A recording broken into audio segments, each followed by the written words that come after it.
Indian national കോൺഗ്രസിനെ സംബന്ധിച്ച് കേരള രാഷ്ട്രീയത്തിൽ മാത്രമല്ലാതെ രാജ്യത്ത് എമ്പാടും കോൺഗ്രസിൻ്റെ ഏറ്റവും പ്രധാനപ്പെട്ട മുഖമായി കാണുന്ന ഒരു നേതാവാണ് ശശി തരൂർ. 2024 ലോക്സഭാ തെരഞ്ഞെടുപ്പിൽ തിരുവനന്തപുരത്ത് നിന്ന് മത്സരിച്ച 4ാം തവണയും വിജയിച്ചു വന്ന ശശി തരൂരിന് കടമ്പകൾ ഏറെയായിരുന്നു. ആദ്യഘട്ടത്തിൽ 3 തവണ വിജയിച്ചു വന്ന തിരുവനന്തപുരം ലോക്സഭാ മണ്ഡലത്തിൽ ശശി തരൂരിനെതിരായി മത്സരിക്കുവാൻ പോകുന്നത് സാക്ഷാൽ നരേന്ദ്രമോദി തൊട്ട് താഴോട്ടുള്ള പ്രമുഖരായ നേതാക്കന്മാരാണെന്ന പല വാർത്തകളും ഉയർന്നിരുന്നു. ഒരു ഘട്ടത്തിൽ നിർമ്മലാ സീതാരാമനെ വരെ കളത്തിലിറക്കി ശശി തരൂരിനെ പരാജയപ്പെടുത്താമെന്ന തന്ത്രപരമായ നീക്കത്തിന് ചുക്കാൻ പിടിച്ചെങ്കിൽ പോലും ശശി തരൂരിനെതിരായി മത്സരിക്കുവാനെത്തിയത് രാജീവ് ചന്ദ്രശേഖർ ആയിരുന്നു. അല്പം പ്രയാസപ്പെട്ടാണെങ്കിലും 4ാം തവണയും തിരുവനന്തപുരത്തിൻ്റെ MP ആയി വിജയിച്ചു വന്നതും ശശി തരൂർ തന്നെയാണ്. അതായത് വിശ്വപൗരൻ എന്നറിയപ്പെടുന്ന ശശി തരൂർ. പക്ഷേ സ്വന്തം പാർട്ടിക്കുള്ളിൽ അദ്ദേഹത്തിന് വേണ്ട രീതിയിലുള്ള പരിഗണന ലഭിക്കാത്തത് എല്ലാ കാലത്തും ചർച്ചാ വിഷയമായിരുന്നു. കോൺഗ്രസ് എന്നും ജനാധിപത്യ മൂല്യങ്ങളെ മുറുകെ പിടിക്കുന്ന ഒരു പാർട്ടിയാണ് എന്ന് ജനങ്ങളെ ബോധ്യപ്പെടുത്തുവാൻ മല്ലികാർജുന ഖാർഗെ മാത്രം ആദ്യഘട്ടത്തിൽ AICC അധ്യക്ഷ സ്ഥാനത്തേക്ക് മത്സരിച്ചപ്പോൾ പകരക്കാരനായി മത്സരിക്കുവാൻ എത്തിയതും ശശി തരൂർ തന്നെയായിരുന്നു. കേരളമെന്ന കൊച്ചൊരു സംസ്ഥാനത്ത് മാത്രം തളച്ചിടുവാൻ കഴിയുന്ന ഒരു രാഷ്ട്രീയ നേതാവല്ല ശശി തരൂർ. അദ്ദേഹത്തിൻ്റെ സംഭാഷണങ്ങൾ, അദ്ദേഹത്തിൻ്റെ വാക്കുകൾ, അവയെല്ലാം കേൾക്കുവാൻ ലോകരാജ്യങ്ങൾ പലതും കാതോർത്തിരിക്കുന്നുണ്ട്. ആ ശശി തരൂരിനെയാണ് കേരളത്തിലെ കോൺഗ്രസ് നേതാക്കന്മാർ വേണ്ട രീതിയിൽ പരിഗണിക്കാതെ പോകുന്നത്.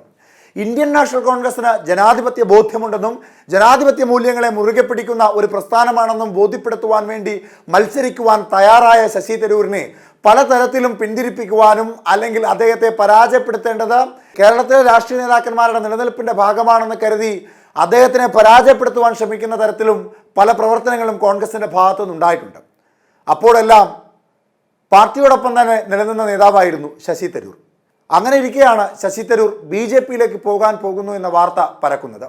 തെരഞ്ഞെടുപ്പിന് തൊട്ടുമുമ്പ് BJPയിലേക്ക് കൂറുമാറാൻ പോവുകയാണ് ശശി തരൂർ എന്ന വാർത്ത BJP പാളയങ്ങളിൽ നിന്നും ശക്തമായി തന്നെ ഉയർന്നിരുന്നു.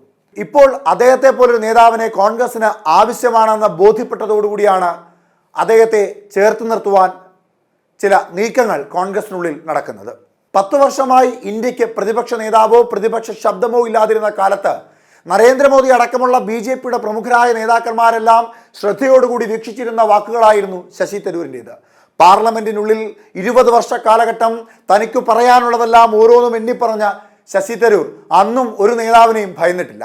അപ്പോഴാണ് 100-ലധികം സീറ്റുകൾ നേടിക്കൊണ്ട് ശക്തമായ പ്രതിപക്ഷമായി രാഹുൽ ഗാന്ധിയുടെ നേതൃത്വത്തിൽ അതേ പാർലമെന്റിൽ അതിനേക്കാൾ ഉറച്ച ശബ്ദമായി സംസാരിക്കുവാൻ പോകുന്ന ശശി തരൂർ അദ്ദേഹം ഇപ്പോഴും ആരെയും ഭയക്കുന്നില്ല എന്നുള്ളതാണ് വാസ്തവം.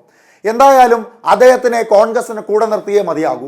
കോൺഗ്രസിൻ്റെ മുൻപോട്ടുള്ള യാത്രയിൽ ലോകരാജ്യങ്ങൾ ഒരു പക്ഷെ നാളെ കോൺഗ്രസ് ഇന്ത്യ ഭരിച്ചാൽ അല്ലെങ്കിൽ ഇന്ത്യ സഖ്യം ഇന്ത്യ ഭരിച്ചാൽ അദ്ദേഹത്തെ കേൾക്കേണ്ട ആവശ്യകത ഉണ്ട് എന്ന് ബോധ്യപ്പെട്ടത് കൊണ്ട് തന്നെയാകണം രാഹുൽ ഗാന്ധിയുടെ നേതൃത്വത്തിൽ ശശി തരൂരിന് കൃത്യമായ പ്രാധാന്യം പാർലമെന്റിൽ നൽകുവാൻ പോകുന്നത്. വിദേശകാര്യ സ്റ്റാൻഡിംഗ് കമ്മിറ്റി അധ്യക്ഷനായി ഇന്ത്യ സഖ്യം ശുപാർശ ചെയ്തിരിക്കുന്നത് ശശി തരൂരിൻ്റെ പേരാണ്. വിശ്വപൗരൻ ശശി തരൂർ അങ്ങനെ പാർലമെന്റിനുള്ളിലെ ഏറ്റവും പ്രധാനപ്പെട്ട നേതൃനിരയിലുള്ള ഒരു വ്യക്തിയായി മാറുവാൻ പോവുകയാണ്. ഇതിനോടൊപ്പം ചരൺജിത് സിംഗ് അടക്കമുള്ള നേതാക്കന്മാർക്കും പ്രത്യേക സ്ഥാനങ്ങളിലേക്ക് ഇന്ത്യ സഖ്യം പരിഗണിക്കുന്നുണ്ട്. അതിൽ കൃഷി ഗ്രാമവികസന സ്റ്റാൻഡിംഗ് കമ്മിറ്റി അധ്യക്ഷൻ, രാജ്യസഭയിലെ വിദ്യാഭ്യാസ മന്ത്രാലയത്തിൻ്റെ സ്റ്റാൻഡിംഗ് കമ്മിറ്റി അധ്യക്ഷൻ, അങ്ങനെ പല പദവികളിലേക്കും പലരെയും ഇന്ത്യൻ നാഷണൽ കോൺഗ്രസ് അല്ലെങ്കിൽ ഇന്ത്യ സഖ്യം മുൻപോട്ട് വയ്ക്കുന്നുണ്ട്. 1ാം മോദി സർക്കാരിൻ്റെ കാലത്ത് വിദേശകാര്യം, IT, രാസവള മന്ത്രാലയം എന്നിവിടങ്ങളിലെല്ലാം ശശി തരൂരിൻ്റെ ഇടപെടൽ കൃത്യമായി തന്നെ ഉണ്ടായിരുന്നു. എന്തായാലും കോൺഗ്രസിന് ഇത്തരത്തിലൊരു നീക്കം ഇപ്പോൾ അനിവാര്യമാണ്. അതിൻ്റെ ഏറ്റവും പ്രധാനപ്പെട്ട ഒന്നാമത്തെ കാര്യം ശശി തരൂർ BJPയിലേക്ക് കൂറുമാറിയാൽ അത് വലിയ തിരിച്ചടിയാകുവാൻ പോകുന്നത് കോൺഗ്രസിന് തന്നെയായിരിക്കും. കഴിഞ്ഞ 20 വർഷക്കാലമായി തിരുവനന്തപുരം അടക്കി വാഴുന്ന ശശി തരൂരിനെ പിടിച്ചുകെട്ടുവാൻ കഴിയുന്ന ഒരു നേതാവും BJPയിൽ ഇല്ല എന്ന ബോധ്യപ്പെടുത്തലിന് ഒരു ഫലമാണ് 2024 അദ്ദേഹത്തിൻ്റെ വിജയം. ആ വിജയം ശശി തരൂരിൻ്റെ നിലനിൽപ്പിനേക്കാൾ അപ്പുറത്തേക്ക് കോൺഗ്രസിൻ്റെ നിലനിൽപ്പ് കൂടി തന്നെയാണ്. തിരുവനന്തപുരത്ത് കോൺഗ്രസിനേക്കാൾ വലിയ മുഖമായി ശശി തരൂരിൻ്റെ മുഖം വളർന്നിട്ടുണ്ട്. അതുകൊണ്ട് അദ്ദേഹത്തിൻ്റെ പ്രാധാന്യം പാർട്ടിക്കുള്ളിൽ അനിവാര്യം തന്നെയാണ്. അതുകൊണ്ടാണ് ഇപ്പോൾ പാർലമെന്റിലെ ഏറ്റവും പ്രധാനപ്പെട്ട പദവികളിലൊന്നായ സ്റ്റാൻഡിംഗ് കമ്മിറ്റി അധ്യക്ഷ സ്ഥാനത്തേക്ക് ശശി തരൂരിനെ കൊണ്ടുവന്നിരിക്കുന്നത്. ഇനി അങ്ങോട്ടുള്ള യാത്രയിൽ ശശി തരൂരിന്റെ വാക്കുകൾക്ക് കാഠിന്യം വർദ്ധിക്കും, അദ്ദേഹത്തിന്റെ ആശയങ്ങൾക്ക് മൂർച്ചയും വർദ്ധിക്കും. കാത്തിരുന്ന് കാണണം പാർലമെന്റിൽ ഇനി ശശി തരൂരിന്റെ ശബ്ദം എത്തരത്തിൽ മുഴങ്ങുമെന്ന്.